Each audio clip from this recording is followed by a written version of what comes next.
Namaste, friends, and welcome. I wanted to share with you that next year is the 20th anniversary of my first book, Radical Acceptance, and we're offering a new edition that will include a new chapter and also introduce the RAIN practice. So I'm in the thick of working on this, and I continue to be moved in my own practice and by working with others, moved by how essential the practice of radical acceptance is, how in any moment that we truly aren't resisting, that we're truly opening to the life of the moment, we have the capacity to love more fully and to realize that this mystery, this vastness, that's really what we are. So in honor of the power of radical acceptance, I thought I'd offer a talk revisiting these teachings. And I know for many of you, it will feel familiar. And I hope for all of you, it will be the kind of reminders that bring more of that vivid wakefulness and openness and kindness to your moments in your life. Okay, I hope you enjoy.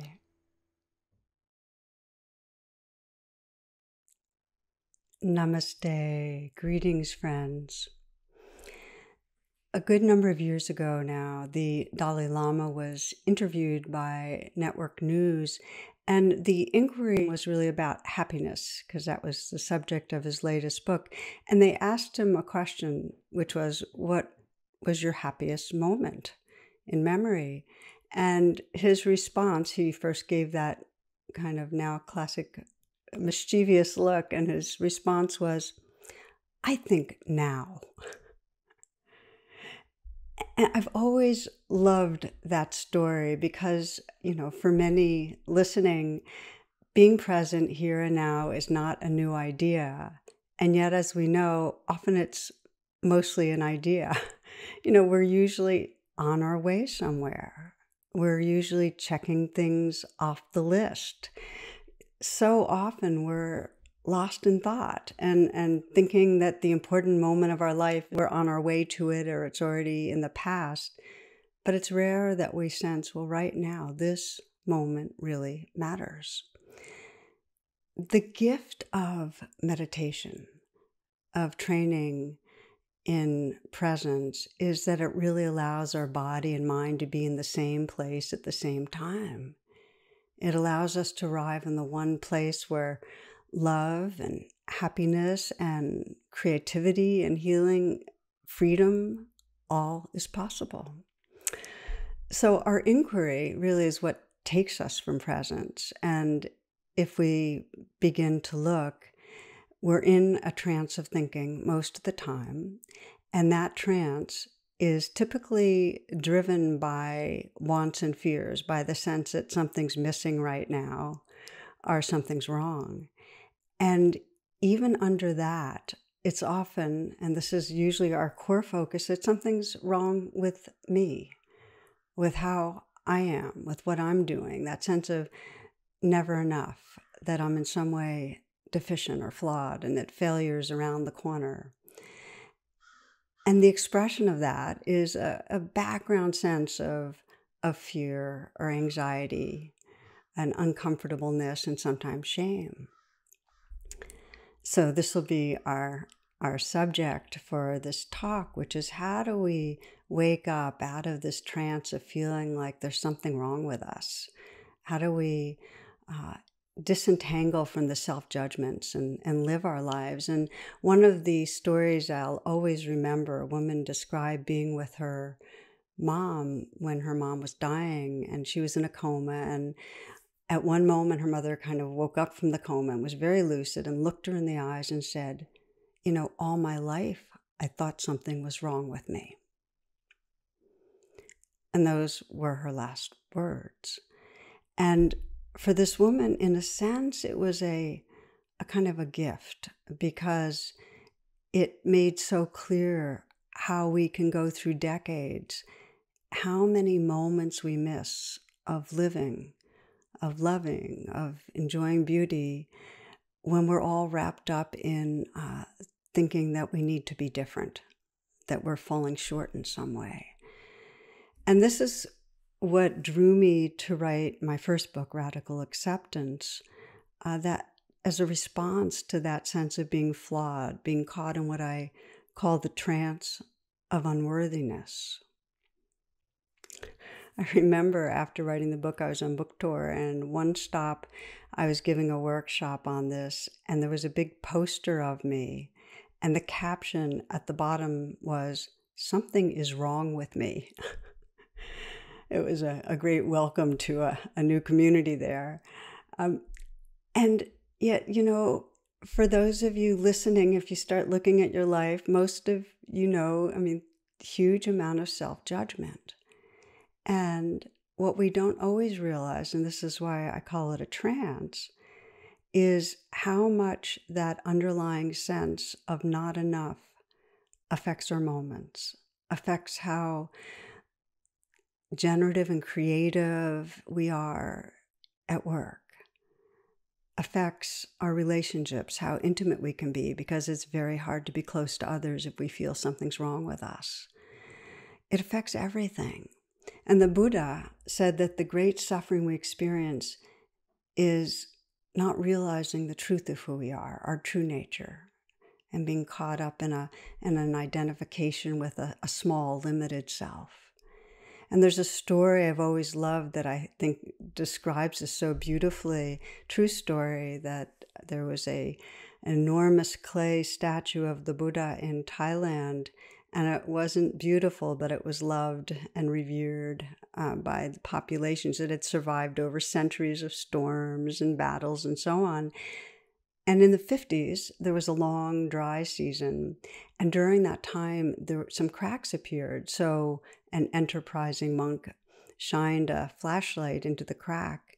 And what came back was the gleam of gold, and shined into another crack and another. And they took off what turned out to be just a covering of plaster and clay and found the largest solid gold statue of the Buddha in that part of Asia.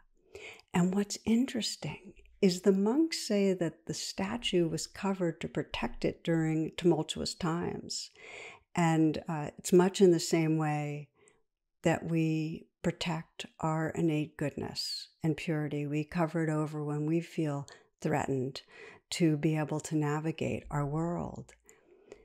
And the suffering is when we cover over with our defenses and our aggressions and so on, is that we get identified with the covering. We think we're the covering, that controlling, promoting self, and we forget who's looking through. We forget the tender, awake heart, the awareness that's looking through. The essence of all sickness is homesickness.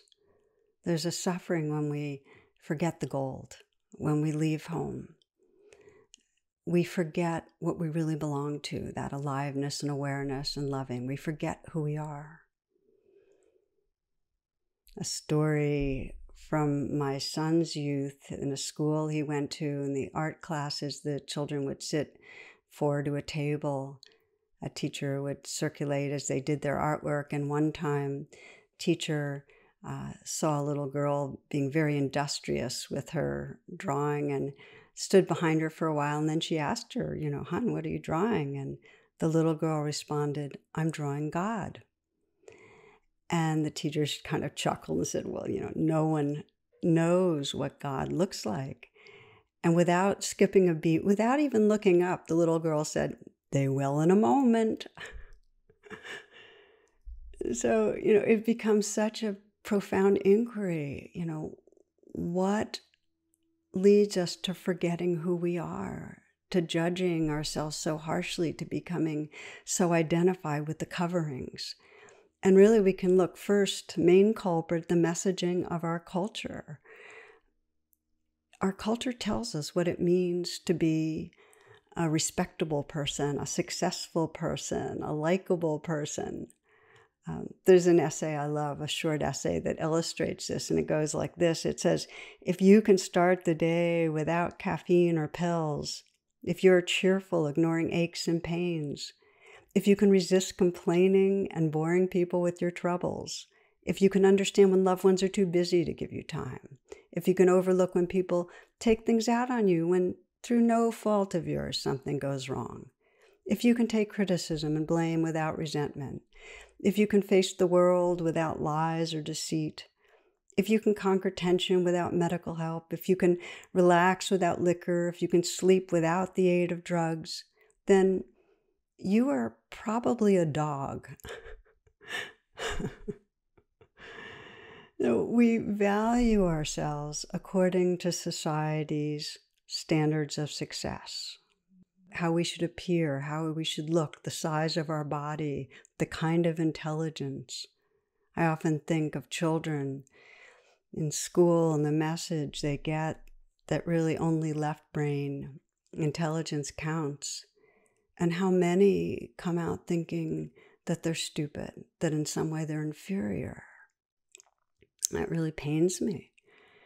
Our culture's message of not enough and of badness is particularly toxic for non-dominant populations because the messages from the dominant culture are internalized. We think we have our own views, but we're not thinking our own thoughts. We're thinking society's thoughts. And then we think of what are those messages and consider in the United States for hundreds of years and continues to this day that people of color are given the message of inferior. You're inferior. And goes through all the institutions, housing, education, justice, finance, medical. Your life's not as valuable as the message. It's a deep conditioning, this trance of unworthiness. And then the children, of course, anticipate and assume they'll fail. Toni Morrison writes that in this country, American means being white. Everyone else has to hyphenate. So we're talking about really how do we land up in the trance of unworthiness? And the messages of the culture are really strong to women, those with disability, those different from cultural ideal in terms of their body, non-dominant sexual orientation, gender identity, given the messages. The primary funnel for our messages that trap us in the trance of unworthiness is through family and caregivers. Of course, this is the domain of most psychotherapy, and it's a primary channel for the culture of insecurity and fear of failure. I mean, if you could ask what a child most wants, what a young child most wants and needs, it's to be understood and loved. Yet, out of their own insecurities and fears, most parents don't know how to see clearly and mirror back who this child is. Most parents aren't equipped to love unconditionally. So for so many, there's an experience of severed belonging, cut off from the most significant other, and really severed belonging from the not okay parts of ourselves. I mean, the core wound. I'm not lovable. I'm not loved. I'm not worthy. Okay, this is the trance of unworthiness. And then to manage it, we take on these strategies of striving and accomplishing and trying to prove ourselves, that endless self-improvement project. This is Jimmy Hooker on nutrition and health. He writes, the Japanese eat very little fat and suffer fewer heart attacks than the British or Americans. The French eat a lot of fat and also suffer fewer heart attacks than the Brits or Americans. The Japanese drink very little red wine and suffer fewer heart attacks than the Brits or the Yanks. The Italians drink huge amounts of red wine and also suffer fewer heart attacks than the Brits or the Yanks. The Germans drink a lot of beers, and it goes on and on. The conclusion, eat and drink what you like. It's speaking English that kills you. So we strive, we constantly are trying to improve and dial it in to be good, get it right. We also are another strategy for, managing the trance of unworthiness is getting addicted to substances that numb us, that take us away from the rawness and the pain. But the biggest strategy is that we try to judge ourselves into being a better person. We try to fix ourselves through judgment. The inner critic is trying to help us become a better person. But of course, we know the amount of pain that that can cause. All of this fuels the coverings on the Golden Buddha. I mean, no amount of accomplishing, no amount of judging actually helps us to contact, experience, and trust our goodness. I mean, check it out. Ask yourself, what would be enough to really be okay? What would be enough? The healing, the path to realizing who we are and living from that freedom, in terms of the trainings of meditation, is learning to bring radical acceptance and unconditional, compassionate presence to the experience of the moment. This is what helps to dissolve the coverings, to make the coverings transparent, so our light, our creativity, our love, our intelligence can shine through. Radical acceptance, really opening to the present moment. But I want to note here the objection. Most people have a fear of accepting how we are in the moment, our fears, our shame. And the fear is, I'll never change. I'll never get better. And yet, as American psychologist Carl Rogers put it, it wasn't until I accepted myself just as I was that I was free to change. In other words, the prerequisite for true transformation and healing is this radical acceptance, this presence and kindness with what's right here. Okay, so the rest of this exploration is, how do we do that? And what I'd like to do here is introduce a practice, a meditation that weaves together mindfulness, a mindful presence, with self-compassion that can really free our hearts, that can wake us up from the coverings and allow us to rest and express the gold of who we are. And the meditation is called the RAIN meditation. I know many are familiar with it. RAIN's an acronym for recognize, allow, investigate, and nurture. Recognize meaning see what's here. Okay, fear, just name it. Name it. Allow it to be here. Not to fight it, not to judge it, just let be. Investigate.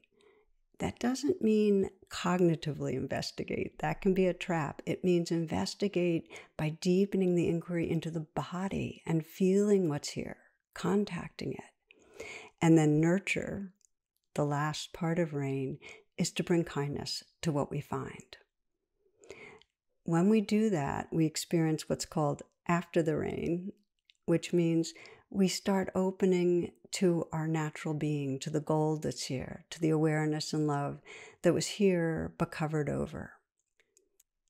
The first two steps of RAIN, recognize and allow, all on their own, are very powerful.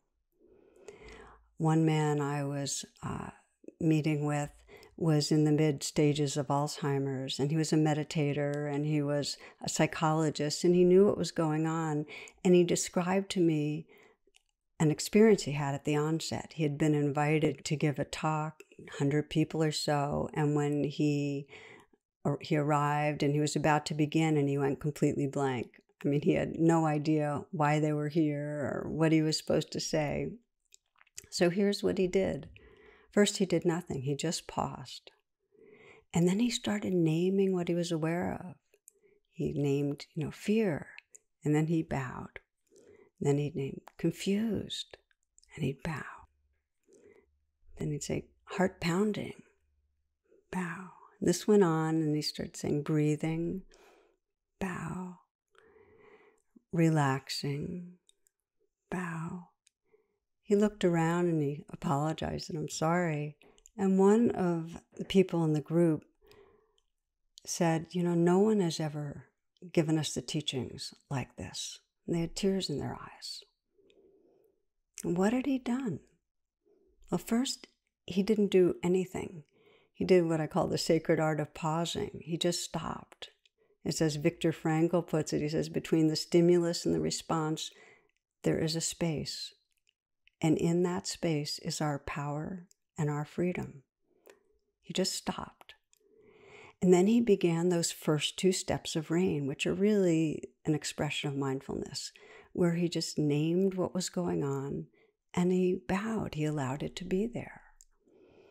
Very, very powerful way of coming home again. Now, here's the thing. If it's a major tangle, major emotional tangle, then we need to add the last 2 steps of rain. Rain allows us to change very deep-rooted patterning. During the pandemic, I had countless emails, people saying, rain saved my life. And I really understood what they meant. It's had such an impact on me. I remember when my mother first moved down to live with my husband and me, and she was 82. And she had a lot that she needed from me, a lot of doctor's appointments, and mostly just needed me to keep her company some. And at the same time, I had a whole lot going on the work and teaching front, and I started feeling increasingly stressed. And I remember one day being at the computer and I was writing a talk, it was on loving kindness. She walked into my office to show me an article, and I barely looked up from the screen. And so she very graciously put it down and left. And as I kind of looked up to see her retreating form, I had this thought, I don't know how long I'll have her. So I decided to do the practice of rain and got quiet, and the R, recognize, was a feeling, a sense of, guilt and anxiety. I'm just not coming through. And the A, allow, I just let that be there rather than adding more judgment to it. And the allow has this sense of, this belongs, just like the waves in the ocean. This belongs. So just really letting it be. And that allowed me to deepen my attention and begin to investigate. And I started feeling the feelings in my body, the tightness. And I asked myself, what am I believing? And the belief was, I'm failing. I'm failing my mother, and I'm also going to fall short teaching. The feelings in my body were a real squeeze in my heart, and this sense of pressure and tightness. And as I opened to it, I asked the question that really deepens investigation, which is, what do I need? What does this vulnerable place need? This place of feeling squeezed and guilty and fearful. And what I got was, I just need to trust. I need to trust my love. I need to trust my goodness, my heart, And so I put my hand on my heart, and this is a part of nurturing. It makes it even more powerful. And I just gave myself that message, trust your heart, trust your goodness. It's okay. And as I did that, I just felt more space, more openness. And so I stayed for a few moments and rested in a more spacious, more tender awareness. That's after the rain. There was a shift. I went from being this guilty, anxious person to this space of compassion, of kindness. And what I noticed in the days and weeks to come, and I repeated rain, I did what I call a light rain. I repeated it, and it was shorter and very effective because I noticed when I was with my mom, I was able to be really present. I was able to really be with her and enjoy our big salads for dinner and our walks by the river. And when she died, it was a few years later, 3 or 4 years later, deep grief. Of course, I adored her, but no regrets. And I realized that rain saved my life moments with my mom.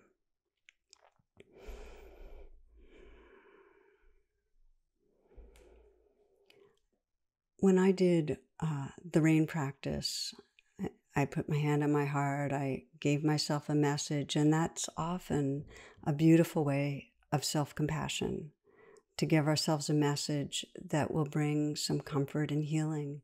But sometimes we can't. And I want to name here that self-compassion doesn't mean that we're offering ourselves compassion, that the self is offering a self-compassion. You can draw on a larger source. I worked with a vet who came back after being in Iraq. And when we explored what would help him nurture a very, very traumatized place in him, it was the love of Jesus. And a man described being with the Dalai Lama and telling the Dalai Lama about his fears, and the Dalai Lama said, just let yourself be held in the heart of the Buddha. And a physicist I was reading talks about touching a tree and feeling the nurturing there, the connection. You can call on a friend, you can call on a deity, you can call on your ancestors. I sometimes call on formless, loving awareness, some larger source. What rain does when we offer ourselves attention and when we bring in that nurturing is a kind of spiritual reparenting. We're bringing the presence and kindness we need to heal. And if you're more, science-oriented, you might think of it that we're actually rewiring the brain with rain because it creates new neuronal pathways to feeling empowered, creative, loving, lucid. Okay, friends, let's do a brief practice. We'll do what I call a light rain to give you a taste of it. And wherever you are, you might adjust how you're sitting so that you can just know you're feeling comfortable, at ease, awake. You might take a few full breaths, letting your eyes close or your gaze be downcast.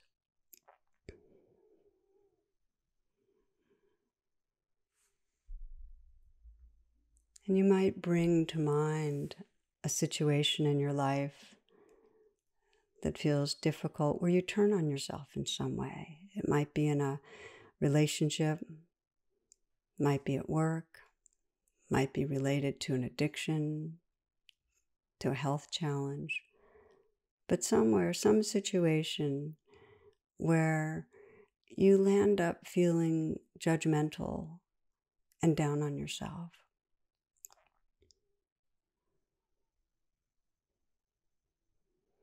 Let yourself go to the most triggering moment of that.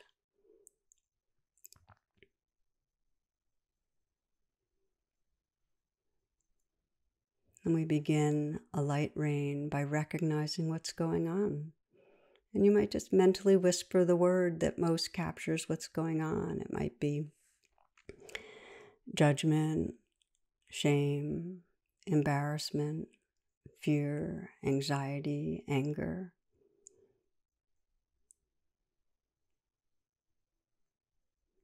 And then allow it.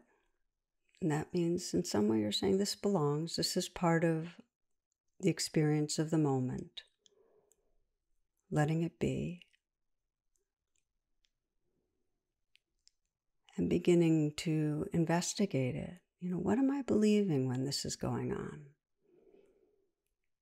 Am I believing that I'm failing? That I'm flawed? That I'm creating pain for myself or for another?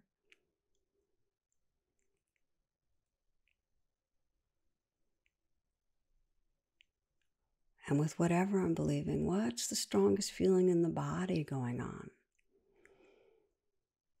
You might feel your throat, your chest, your belly, and just sense where you feel vulnerability, where you feel tightness or activation. And you might even let your face and your posture express what you're feeling. It's a powerful way to get more somatically connected. And continue to investigate and feel right into the center of the vulnerability. And ask yourself, what do I need? How does this part want me to be with it?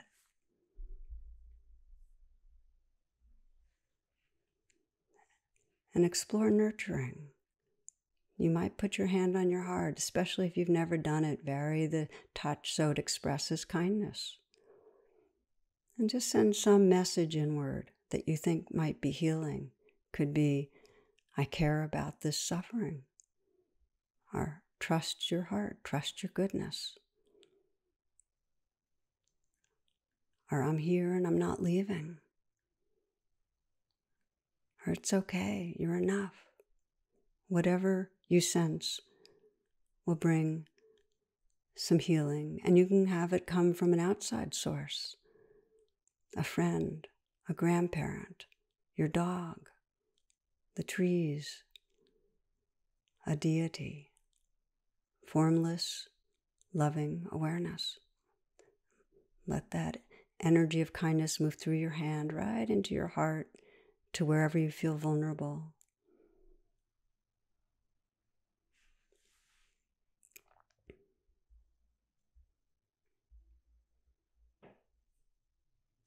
And then let go of all doings and sense the presence that's here.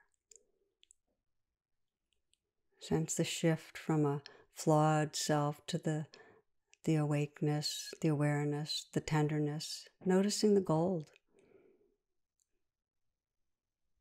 Noticing this tender presence that's more the truth of who you are than any limiting story or belief. The more you trust this, the more freedom, creativity, love, aliveness you'll find in your life.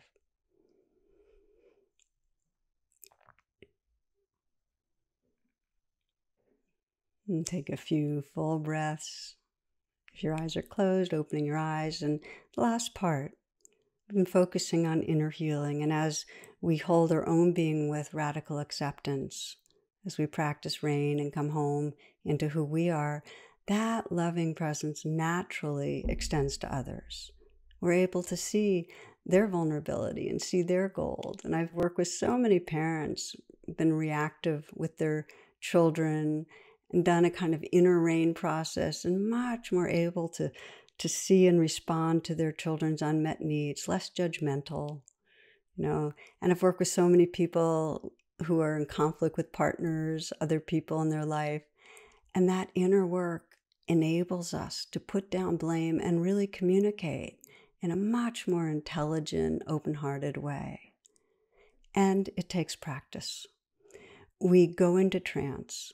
We disconnect from our own loving, awake heart and gold. And then we're really looking through the filters of our culture, our society. We don't see others. We see their coverings. If we're in our ego, identify with our ego, that's what we see in others. So I'll share a final story that's been a real guide for me on the path. And this story is told by a minister describing a family holiday trip and stopping at a restaurant that's nearly empty. And she says she sat her son, Eric, her 1-year-old, in a high chair, and suddenly she hears him squeal with glee. "Hi there," 2 words he thinks are one. "Hi there." His face is alive with excitement. Then she says, "I saw the source of his merriment, and my eyes could not take it in all at once. A tattered rag of a coat, baggy pants, gums as bare as Eric's, hair uncombed, unwashed. His hands were flapping in the air around loose wrists. 'Hi there, baby. Hi there, big boy. I see you, Buster.' My husband and I exchanged a look that was a cross between 'what do we do' and 'poor devil.' Eric continued to laugh and answer 'hi there.' Every call was echoed. This old geezer was creating a nuisance with my beautiful baby. I shoved a cracker at Eric and he pulverized it in the tray. I whispered, 'Why me?' Our meal came and the nuisance continued. Now the old bum was shouting, 'Do you know patty cake? Attaboy, you know peekaboo? Hey, look, he knows peekaboo.' We ate in silence, except Eric, who was running through his repertoire for the admiring applause of a Skid Row bum. We had enough. Dennis went to pay the check, imploring me to get Eric and meet me in the parking lot. I trundled Eric out of the high chair and looked toward the exit. The old man sat poised and waiting, his chair directly between me and the door. Lord, just let me out of here before he speaks to me or Eric. I headed toward the door. It soon became apparent that both the Lord and Eric had other plans. As I drew closer to the man, Eric had his eyes riveted to his best friend and leaned far over my arm, reaching with both arms in a baby pick-me-up position. In a split second of balancing my baby and turning to counter his weight, I came eye to eye with the old man. Eric was lunging for him, arms spread wide. The bum's eyes both asked and implored, "Would you let me hold your baby?" There was no need for me to answer, since Eric propelled himself from my arms to the man's. Suddenly, a very old man and a very young baby were involved in a love relationship. Eric laid his tiny head upon the man's ragged shoulder. The man's eyes closed, and I saw tears hover beneath his lashes. His aged hands, full of grime and pain and hard labor, gently, so gently, cradled my baby's bottom and stroked his back. I stood awestruck. The old man rocked and cradled Eric in his arms for a moment, and then his eyes opened and set squarely on mine. He said in a firm, commanding voice, "You take care of this baby."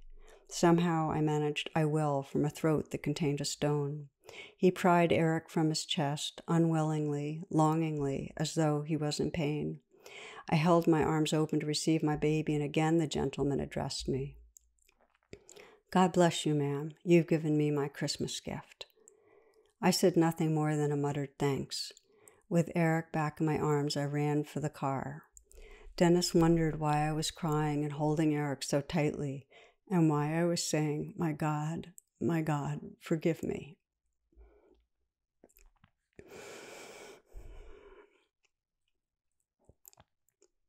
I've shared this story many times, and each time it feels like a wake-up.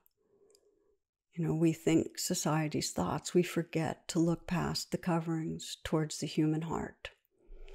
And in our current world, friends, where there's so much dividedness and trauma, seeing others as different, as bad, as inferior, creates such violence around the world. Creates such violence. There's so much trance. One of the great gifts we bring to the world is the dedication to see the gold in ourselves and in each other. And that's the meaning of namaste. I see the sacred in you. It allows us to be part of the healing. It allows us to bridge divides and bring forward the goodness, the potential. This capacity to see gold is the blessing of radical acceptance, of learning to meet our moments with open-hearted presence. It lets us truly live from love. I'd like to close with a short prayer. This is written by the poet Diane Ackerman. You might sit back and close your eyes and just take it in. In the name of daybreak and the eyelids of morning, and the wayfaring moon and the night when it departs, I swear I will not dishonor my soul with hatred, but offer myself humbly as a guardian of nature, as a healer of misery, as a messenger of wonder, as an architect of peace. In the name of the sun and its mirrors and the crowning seasons of the firefly and the apple, I will honor all life, wherever and in whatever form it may dwell, on earth my home, and in the mansions of the stars. Thank you for your attention, friends. Blessings.